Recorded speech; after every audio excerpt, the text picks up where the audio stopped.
রাধে রাধে বন্ধুরা, গরিবের আরেকটি ব্লগে তোমাদের সকলকে স্বাগতম।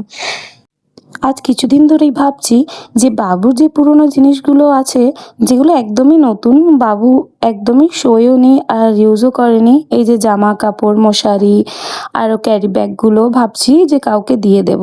এই যে দোলনাটা একবারও শোয়নি আমার বাবু, এইগুলোই কিছুদিন ধরে ভাবছি যে কাউকে গিভ অ্যাওয়ে করবো। কিন্তু ওই যে মাথার মধ্যে একটা চিন্তা থাকে যে কাকে দেবো, কে কীরকম ভাববে না ভাববে। তাই ভেবে ভেবে একজন আছেন, আমার হাজব্যান্ডেরই একজন চেনা জানা আছেন, যার একদমই নতুন, আজ 15 দিন হলো একটি মেয়ে হয়েছে। তাই ভাবলাম তাকেই দেওয়া যাক, আর তার কিন্তু কোনো প্রবলেমই নয় নিতে।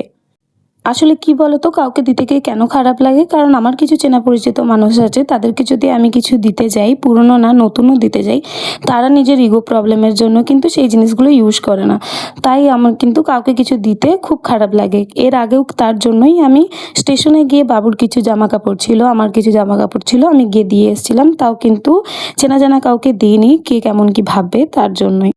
কিন্তু এই দাদাভাই খুব খুশি খুশিই বলেছিল যে হ্যাঁ আমি নেব, কোনো প্রবলেম নেই। আমি দিচ্ছি তার মানে এটা না যে আমি খুব বড়লোক, বা সেই দাদাভাই নিচ্ছে তার মানে এটা কিন্তু না যে সে গরিব বা আরও কিছু। তারও কিন্তু ঠিকঠাক সামর্থ্য আছে, কিন্তু ওই যে নিজেদের জিনিসপত্র নিজেদের মধ্যে ভাগ করলে ভালোবাসাটা বাড়ে আর সম্পর্কটাও কিন্তু শক্ত হয়।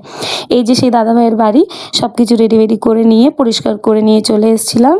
ওই যে একদমই এখনও কিন্তু আঁতুড় কাটেনি, তার জন্য কিন্তু আমি ভিতরে ঢুকতে পারলাম না। ওই যে দূরে দেখছো পুচকেটা শুয়েছিল। যাই হোক, আঁতুড় কাটলে কিন্তু আমি আরেকবার যাবো, গিয়ে দেখে আসবো বাচ্চাটাকে। আমি মুখ দেখতে পেলাম না, দূর থেকেই দেখলাম। যাই হোক, সুস্থ থাকুক, ভালো থাকুক। তারপর ওখান থেকে দিয়ে চলে এসেছিলাম আমরা একটু গোলাপবাগের দিকে কিছু খাওয়া দাওয়া করতে। তাই দুটো বাটাটা বাড়া অর্ডার করেছিলাম। আর তারপর বাবু এদিকে কুকুরের সাথে খেলা করছিল, আর ওর বাবা ওকে হাঁটাচ্ছিল একটু একটু করে। তারপরেই চলে এলো আমাদের বাটাটা বাড়া, বেশ টেস্টি ছিল। তারপরেই কিন্তু আমার হাজব্যান্ড নিয়ে চলে এলো গরম গরম পাস্তা। আমি কিন্তু পাস্তা খেতে খুব ভালোবাসি, তার জন্য এখানে গেলেই কিন্তু আমার বরমশাই পাস্তাটা অর্ডার করে। তারপর আবার কি, বাবুকে লুকিয়ে লুকিয়ে একটু আইসক্রিম খেয়ে নিলাম, কারণ আমি খেলেই কিন্তু ও চায়। তার জন্য আমার হাজব্যান্ডের কাছে ওকে দিয়ে আমি লুকিয়ে লুকিয়ে আইসক্রিম খাচ্ছিলাম। তারপর হঠাৎ করেই আমার খারাপ লাগলো যে আমি আইসক্রিম খাচ্ছি, আমার বাচ্চাটা কিছুই খাবে না, তাই ওকে একটা ললিপপ কিনে দিলাম। এর আগে কিন্তু কোনোদিন ওকে কোনো চকলেট কিনে দেওয়া হয়নি, এটাই ফার্স্ট টাইম আমি ওকে নিজে থেকে কোনো চকলেট কিনে দিলাম। আর দেখো ও কিন্তু কত খুশি। তারপর আবার কি, ওখান থেকে একটু ভিটামিন টি নেওয়া হলো, মানে একটু চা খাওয়া হলো। তারপর চা খেয়ে নিজের রাস্তার দিকে চলে এলাম, নিজের বাড়ি যাবো বলে। চাটা কিন্তু বেশ ভালো ছিল। ব্যাস এরকম করেই কাটলো আমাদের দিনটা। রাধে রাধে বন্ধুরা, দেখা হচ্ছে পরের ব্লগে। টাটা।